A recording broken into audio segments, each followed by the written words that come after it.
Hello class, welcome to Chapter 5, Display Advertising, the Basics.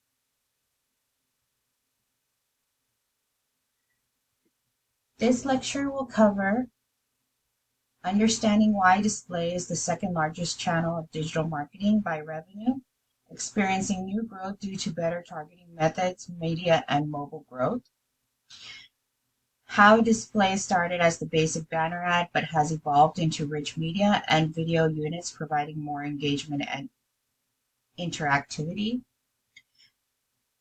how display is one of the few digital marketing mechanisms that can deliver both branding, impact, and direct sales.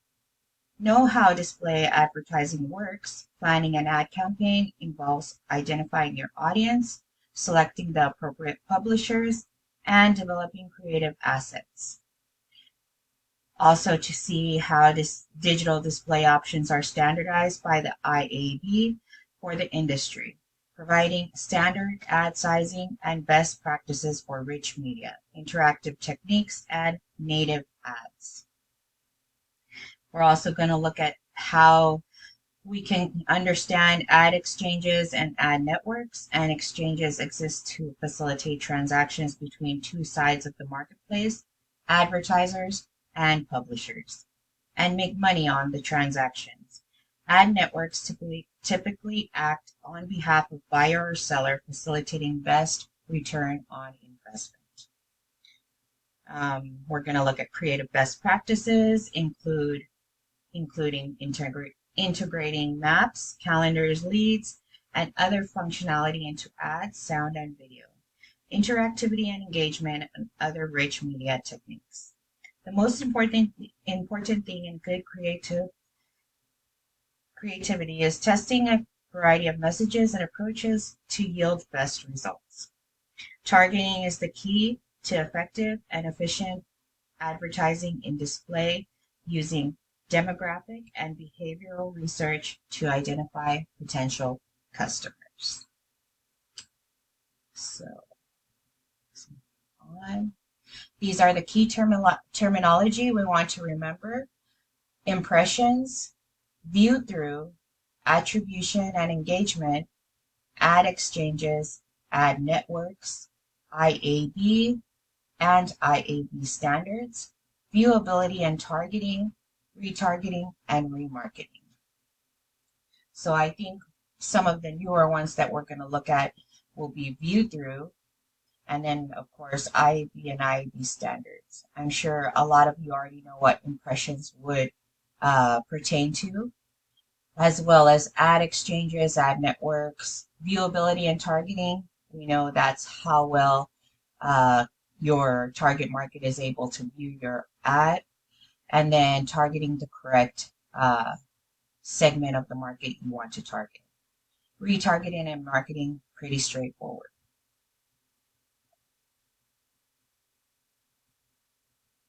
So what is display advertising? It's the second largest channel by revenue after research.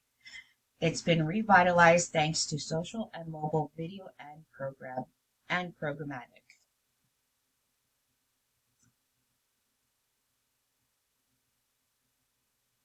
Key terminology is different than search. So this is display advertising. The terminology is going to be a little bit different than what we learned in our search modules. There's CPM, which is cost per thousand, which is a dominant payment method. Rate per thousands of eyeballs looking as opposed to performance based. So how many people are looking at your ad rather than how well your ad is doing. So number 2, an extremely versatile channel that can be used for branding and awareness. Number 3, innovations and nuances behind targeting, demographic, contextual, and behavioral. So view through is also important. It's research that shows that the click-through as a metric underestimates the impact of display ads. Unlike traditional advertising, research shows that 40 to 50% more people take action after seeing a display ad than those who click in search. This is an important concept because for your discussion board, you're going to be looking at websites or maybe at YouTube videos, um, the Amazon marketplace, wherever you're going to go on the internet for the assignment. And then you're going to look at what ads do you see popping up, whether they're pop-up ads, banner ads, the ads on the side of the page. Anywhere you see ads, you're going to look at them and then you're going to explain uh, what you think their goal is, why, who do you think they're targeting, and would you, as if they are targeting your demographic or your market segment, why would that ad be particularly important to you? And that's just the goals. Um, so research shows that 40 to 50% more take action after seeing a display ad than those who click in search. It's like a bonus of 50% on measured performance. Much of the other definitions will be directly dealt with in our lecture throughout. Better ads and better targeting has led to more spend, especially from traditional media brands. The growth leads some to think display will pass search in spend soon. So hopefully you guys got that. They predict that banner ads or even ads that come up throughout your, if you're scrolling through social media, those will work more than searching, will perform better than search ads. For example, what we talked about last week, where if you put in a keyword and you search, then that brings you your website more activity, the performance increases. But they believe that with these banner ads or ads that pop up within your social media or web pages, that these will do better than the search ads.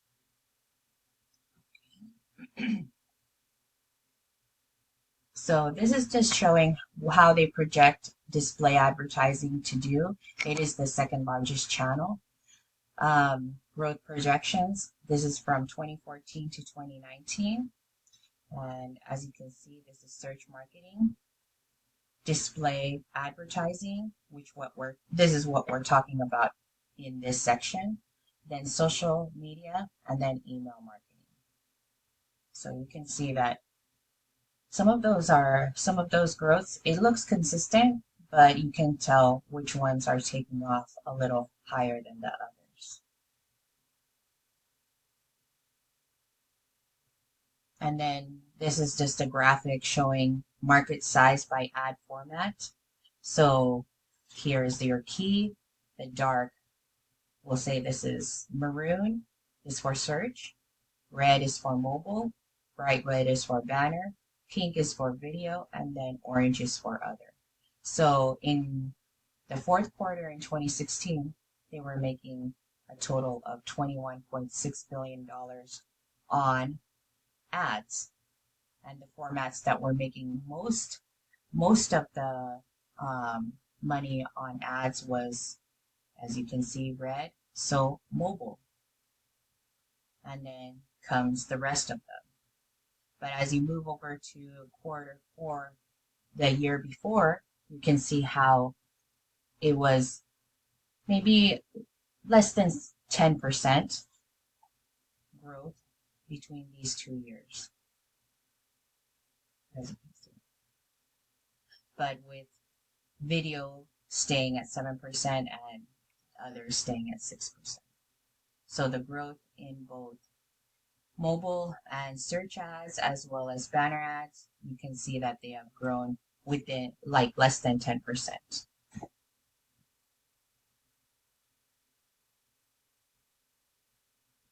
Display could move up to being the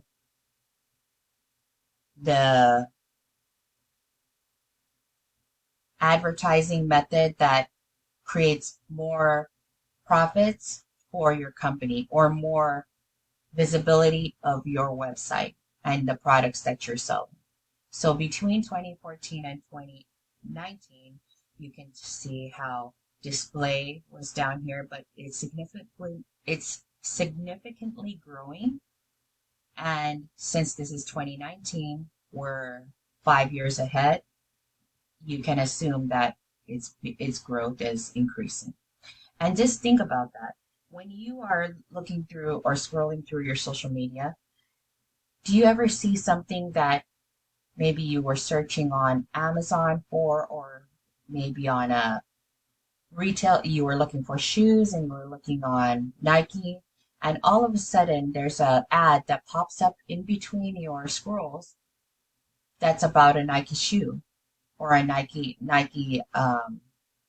attire or just Nike products in general. It will surprise you how effective these display ads are now, 5 years later after 2019.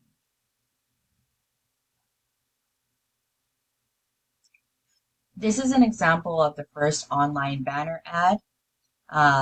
Many early online display ads weren't clickable. Hotwire decided to make money from their website in 1994, and they created a 468 by 60 banner for AT&T. So banner ads evolved from traditional media as online magazine ads. The first weren't even always clickable, as some companies didn't have websites to send them to or weren't looking for a click-through, just branding. Things evolved quickly as action clicks and engagement with interactivity and measures of impact became available and important. This is another example of an interactive ad. Interactive ads appeared early in the form of a shockwave file, precursor to flash technology, a playable Pong game. So this ad, Hewlett Packard, lets you play like ping pong back and forth. This increases engagement from people interacting in the ad and was worth the extra technology cost HP to make it. A trade-off for companies that continues to this day. So think of some websites or even search engines that utilize interactive ads. That will be your first extra credit question for this section. So the question is, what can you give me an example of a website or search engine that utilizes interactive display ads? And then explain it, describe it to me.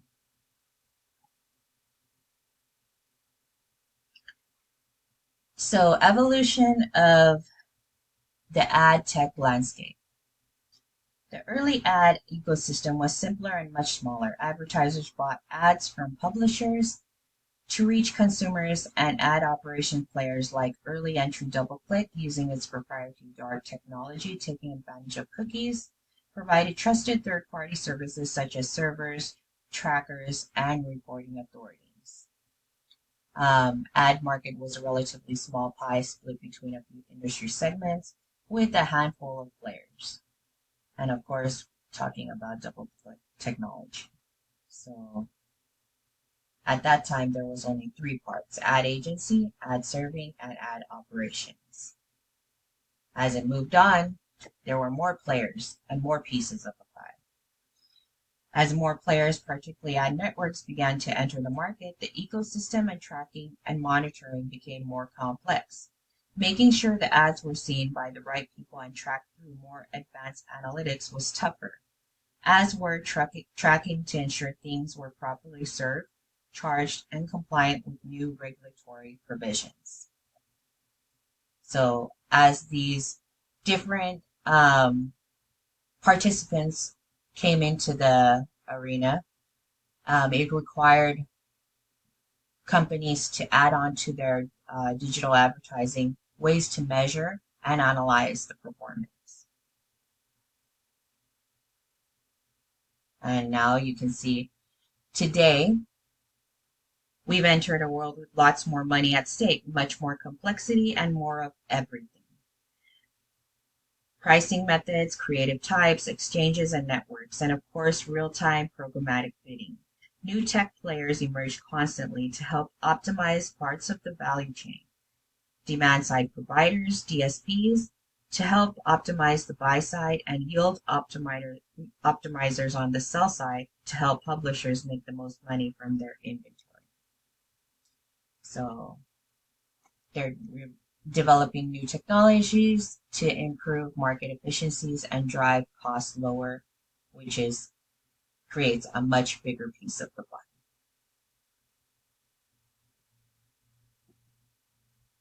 Why is online display important?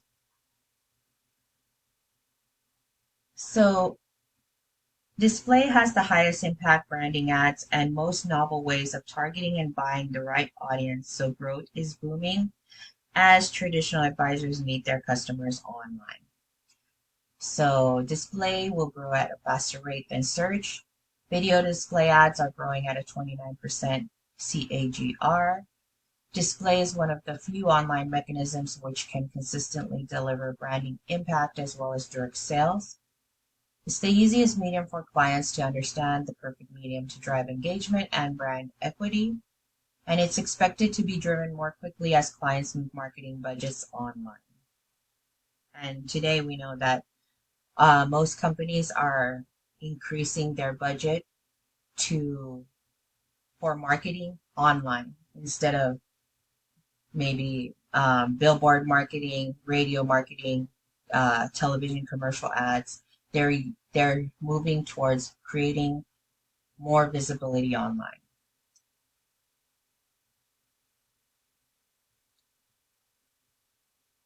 This is the complexity of the display ad ecosystem.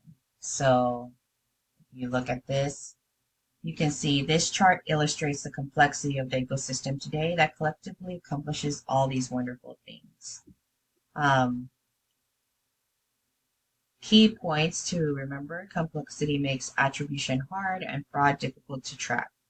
Working media dollars for actual ads instead of technology is often less than the goal of at least 50%, and bad actors can flourish.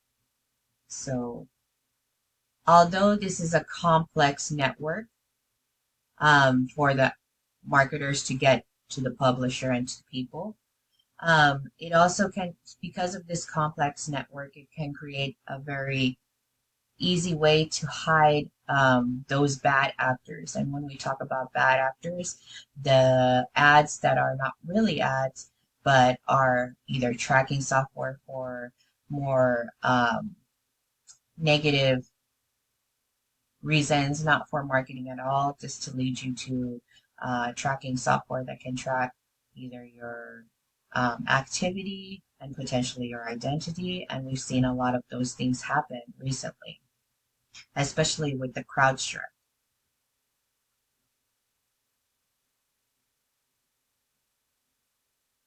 Display measurement and attribution. Attribution is one of the biggest challenges in giving credit along the marketing funnel to the appropriate ad channels when prioritizing where to spend for impact. This chart is to show basic analytics. Path 1 and Path 2 look very similar, but which makes attribution more difficult? So if attribution is the most current measurement, systems don't go beyond the last referrer, which one, which of these attributions would be more difficult for the user to get to and create a conversion? And you can look at that.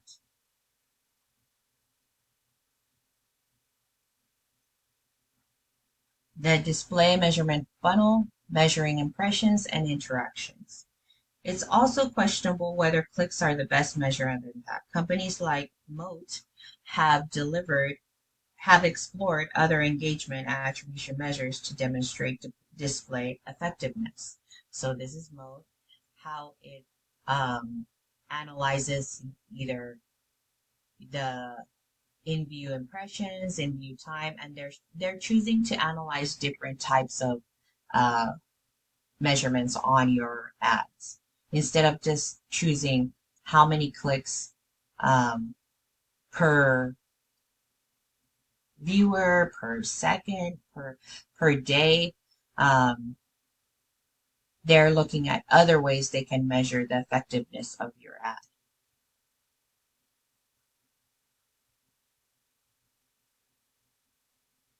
How display advertising works. Most ads these days are deployed dynamically, meaning that three simultaneous decisions auctions are happening in a split second for any ad. Where to show the ad, who to show it to, and what ad to show them for maximum impact. There is also a back end of data to better identify targets. This happens in real time, impression by impression. So rules must be established so computers can decide this. In other words, real time bidding on programmatic decisions. So um, as you can see, when we're talking about when you go online and you look at Nike and you're looking at some maybe running shoes, and then you move on to maybe you want to go look over your social media, you scroll through, and then a Nike ad comes up. That is the way that display ads are working right now. They have to work faster to optimize the impact that that ad will make. And they customize it by tracking the consumer's patterns or their target market patterns on their website.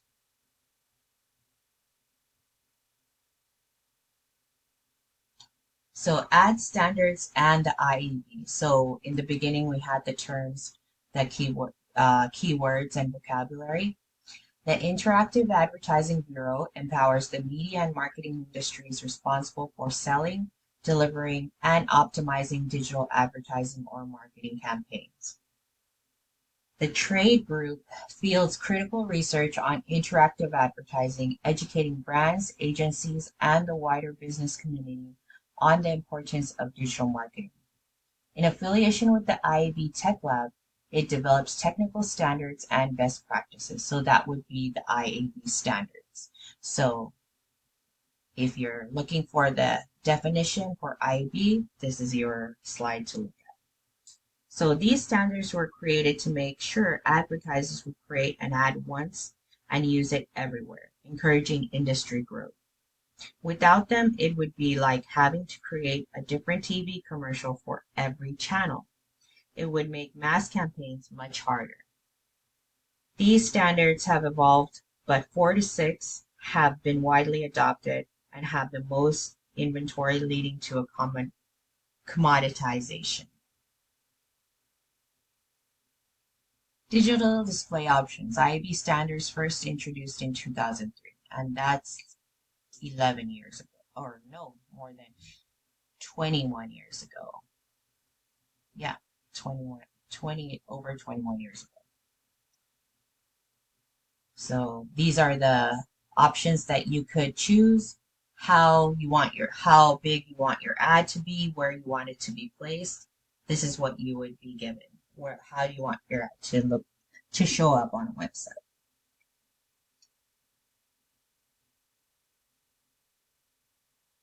Another, the IAB Universal Advertising Package, where you can use all of these. And of course, it costs money to choose each of them. So the new IAB new standard ad portfolio showcases revised standards that include flexible and lean ads, flexible size ad specifications, guidance for lean ad experience, native ads, new media ads, which are emoji, video 360-degree, virtual, and augmented reality. So the IAB has designed new standards, lean, to encourage impact and maintain higher pricing for ads with more sophisticated media native ads and other high engagement placements. And the standard sizes continue to be the source of volume and commodity pricing. So although they have created um, virtual and augmented reality, still they find that the banner ads are still whatever size it may be are still more effective than these. Today, it might be different because right now we have more interaction with AI and augmented reality on a lot of our social media or websites that we go onto. So, virtual and augmented reality, the use of the media ads and through those are much more relevant at this time. What is an ad exchange? An open and transparent marketplace to facilitate buying and selling on online ads. The ideal exchange provides every buyer and seller with the tools and controls they need to reduce risk and maximize return for every single impression. More often used to sell display, video, and mobile ad inventory. So ad exchanges versus networks. An exchange facilitates transactions. A network actually makes money from the sale and therefore has the seller's interest in mind. The commission is higher and with the higher price. Both exist to help clear the enormous amount of inventory generated at market prices. This means that the pricing models can often be performance based and provide an opportunity for arbitrage if there is an auction. This is the difference between ad exchanges and ad networks. These are the platforms to help match buyers and sellers, and these act on behalf of the buyer or seller to get the highest return or revenue, respectively, using proprietary network information to maximize yield.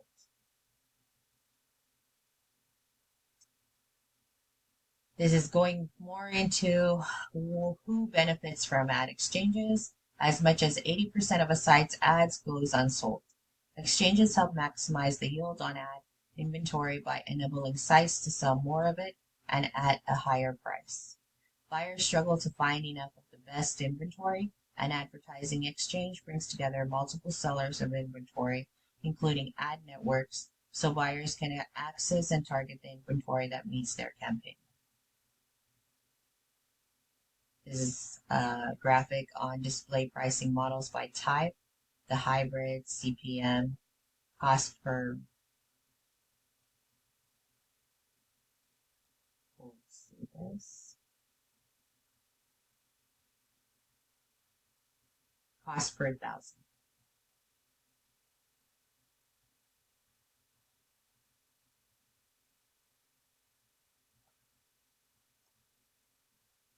Double-click ad exchange model.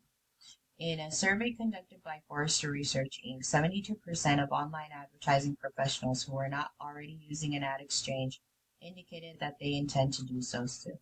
So ad exchanges now would be used more often.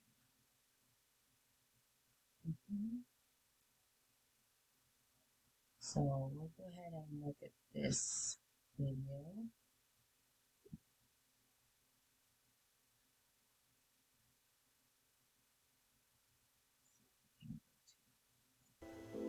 This is a 2012 guide to the digital display market. To give some perspective, we need to go back to see how media was traded online from the very start.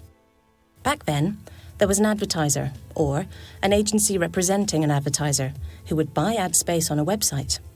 The website owner was known as a publisher. The buying and selling of ad space was initially just direct. This ad space was appropriately named inventory. The currency which was created from this inventory was impressions.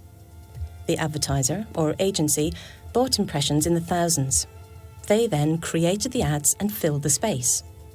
As time went on, publishers began to create thousands of web pages, which led to millions and billions of unsold inventory. This gave rise to a new set of companies called the ad network. The ad network acted as a sales representative or broker, buying unsold or remnant inventory from the publisher. They applied technology, aggregated the audiences, and sold packaged inventory on to the buyer, making it easier for them to target who they wanted. Barriers to entry for the ad networks were relatively low, and after some time an issue arose. There were lots of ad networks. In fact, hundreds of competing business models that were trading inventory in different ways. This made it hard for everyone, as they had to deal with lots of different companies looking for the best price to buy and sell their inventory. It also meant that advertisers could be buying the same audience more than once.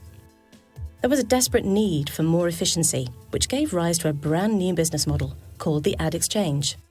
The ad exchange created an opportunity for the buyers and sellers to trade audiences rather than inventory in the thousands. Sellers would make their audiences available on the platform. Buyers could then pick their audience and bid on them. The winner of the bid could now have their ad in front of the right audience at the right time. So, impressions could now be bought in two ways: the ad network, where it was aggregated and packaged up, and the ad exchange, where there was the opportunity to buy a specific audience. Both buy and sell side saw a massive opportunity here to increase efficiency and use technology to help the process of buying and selling. Some agencies created their own proprietary agency trading desk or invested in demand-side platforms, which gave them the ability to trade on the ad exchange efficiently and in real time, using data to influence their decision-making. So, that's the buy side. What about the sell side? Some publishers sold directly on the exchange. Others invested in a group of companies called sell-side platforms, which optimize the selling points for the publisher. The promise of this new workflow is exciting, but let's not forget about the ad network. The ad networks are still a convenient way to buy and sell media. If anything, there's now a new opportunity for them to buy and sell on the ad exchange, leveraging their offering. These systems work with data. The more advertising that is bought through these platforms, the more data is gathered and the more intelligent the systems will become. It's an exciting time. As a marketer, it's important to figure out where you fit and what data you can leverage to take advantage of real-time advertising.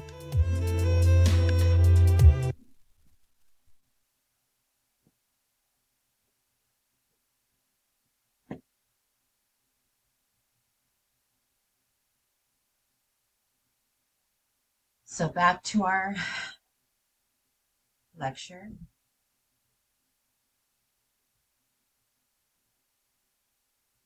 Banner ad best practices. Careful thinking is necessary to get attention and cut through the clutter. Incentives are crucial to getting attention. Testing by Jacob Nielsen, UI Guru, found 4 rules that can help grab attention for banners: integration into the editorial content, rich media, annoying stuff, high relevance of message.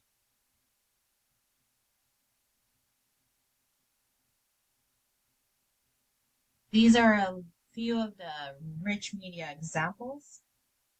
As you can see, we have the polite banners.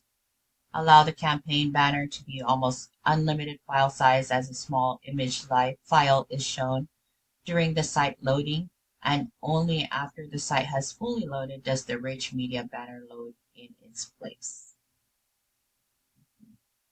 Then there's the push down banners, push website content down to make room for more banner advertising space. Good for accommodating video player. So if you click this, it pushes down an ad for Aveeno.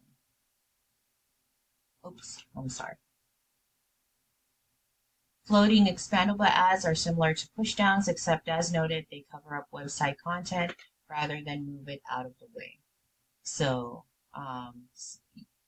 like if you see a banner ad on the top and it completely, the website content completely disappears and the content on the ad fills the page, that would be your floating expandable banners.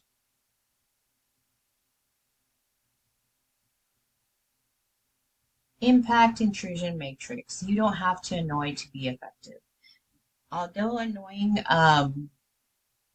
ads do bring attention to your target market, they're probably, even though they're annoyed, some people may look at it and say, I wonder what this is. Or they just will be annoyed and then press the small X right in the corner, usually in the corner of the screen up here, and just click off, take away the ad. Research shows that there is a relationship between intrusion and impact, but it's possible to be impactful without being annoying. It's harder to be better, but don't be annoying. Users vastly prefer control over sound and video, etc. It can negatively impact a brand otherwise. So if you have a banner ad that pops up and covers some of the content on your page, which that would be called, if we look back on our previous slide, that would be a push down banner. If you have a push down banner ad, and then it also plays music, but if you don't allow it to play music right away, it may be less annoying. It's just that it's covering some of the content and it brings attention to your content without completely annoying the user or your target market. But if you integrate the music, make sure that it's appropriate for your target market and it won't just push them away and make them click on the X all the way at the corner. Survey data on intrusive ad types users like control. As you can see, just a list of them. And this is the ones that are favored amongst youth.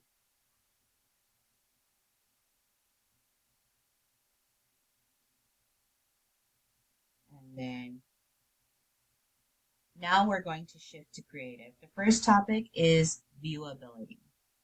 Whether an ad can be seen has become a selling point as more tracking shows many ads paid for are never seen due to the page never scrolling down that far. Advertisers don't want to pay for those ads, but the rates reflect the blended viewability, so better metrics would increase the prices on the ones that are viewable.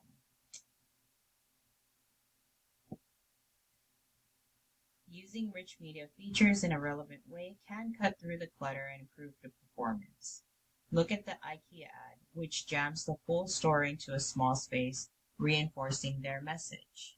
So if we look up these, this one is not the IKEA ad, it's the ad, it's the Snickers ad. It makes it interactive by showing a fill-in where you can enter their contents. So they're asking you to interact with their ad in a way that will bring you a potential prize in the end. As you can see, this is how HSBC uses banner ads. You click on it and then it creates a push down, which shows you like the layout of the bank itself. Then if you see IKEA ad jams an entire store catalog into its ad right here. Because when you think of IKEA, extra credit question, when you think of IKEA, what do you think about when you see the furniture that IKEA sells?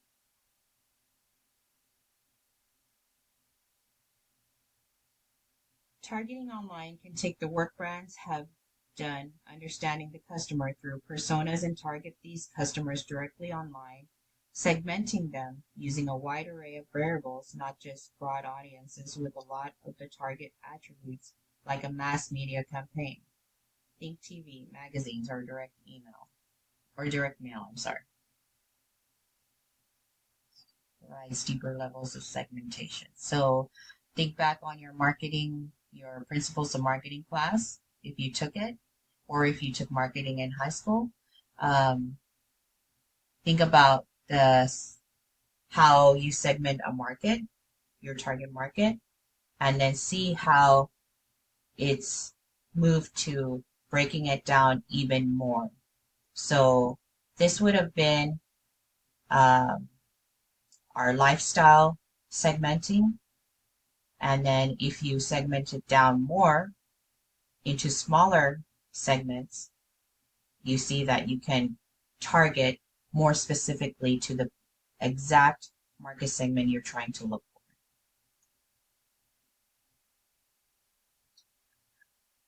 Targeting is the key to success. There are many ways to get the data to target, but digital allows us to move away from the demographic, what a customer usually looks like, to behavior, who is interested.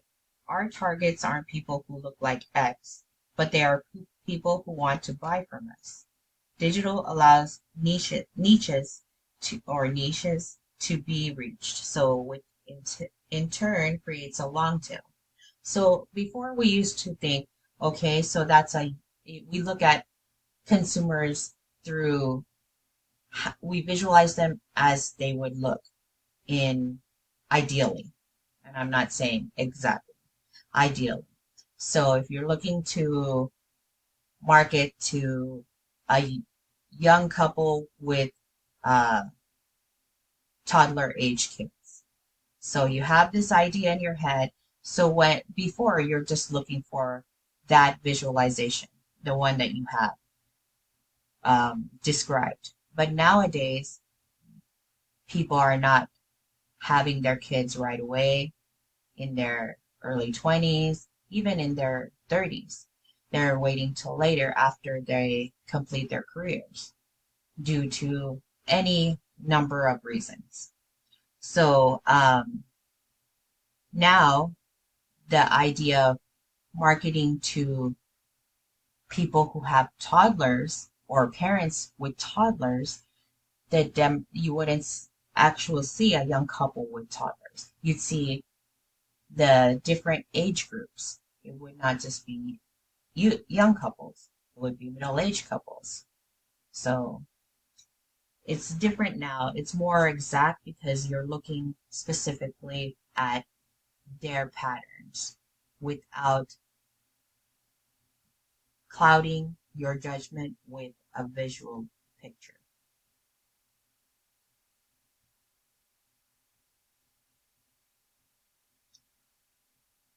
In theory, addressable targeting means a win-win for all. Advertisers spend less money to reach only the desired audience, publishers get more for more targeted audience, and the audience sees relevant ads they might actually care about. Going back to parents with toddlers, it will allow, maybe young people are not interested in having kids in their 20s. So they'll probably be irritated that diaper ads are coming up on their web pages or their social media. But now that marketers are looking at your behavior online and how, like, the out the algorithms that track where you're at, maybe your lifestyle, what you're looking at on each website, what companies are you looking at, they can specifically target those people that are looking at diapers, for example.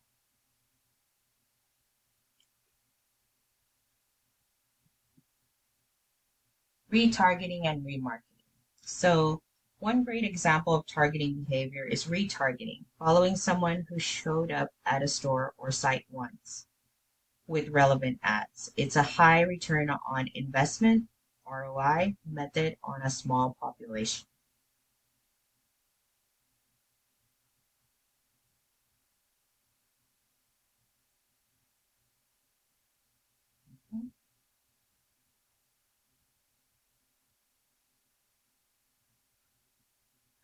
Different types of targeting. A good initial strategy is to use demographics to identify target audience and behavior to target likely buyers. Campaign performance can inform what creative executions are most effective. So these are the different types of targeting: observe audience behavior, website data, non-converters versus converters, registration, Nielsen, ComScore, content, and behavioral, pre-campaign cookie data from third-party cookies. So we already know all of these. This is scoring on the behavior of your either people who are visiting the website, audience behavioral, what are they doing on that website, did they make a purchase? Did it convert into a purchase? And then, of course, tracking where and where they're looking on your website, or even where they're going after they go onto your website. Despite the best practice in development and targeting, sometimes things just go wrong. So this is an example of sometimes ads just not making sense, why they're being placed in certain places. Regular women in lingerie remind us what imperfect, unphotoshopped bodies look like. And then, of course, this would be awkward. Why do they have an ad for Victoria's Secret when this is the content on the website? Over here, cruise ship hit by storm, view from inside out. But yet these marketers decided whenever any story comes up for cruise ships, they decided go ahead and put our ad there. Nobody's gonna click on this. They're gonna be like, are you serious? Why is this here? Another example of horrible ad placements. Anti-diaphobia, the fear that you are being watched by a duck, and the poor Aflac duck, which is not a duck, it's a swan, I thought. But actually it is a duck. I'm sorry, my bad. And then 11-year-old charged with driving drunk, a beer advertisement. Very poorly executed. And this is horrible, horrible placement. Horrible placement. So when you're looking at these examples of horrible placements, the final extra credit question for this section, think of an ad or have you seen an ad online that is horribly placed, and give us an example. You can include maybe a snippet of it to show us exactly what it looks like, or you can just type in a description of that. All right. So we've come to the end of the lecture. If you have any questions, please let me know. And of course, the extra credit questions, go ahead and in the subject area, put the unit and then extra credit questions. All right, class, have a good evening.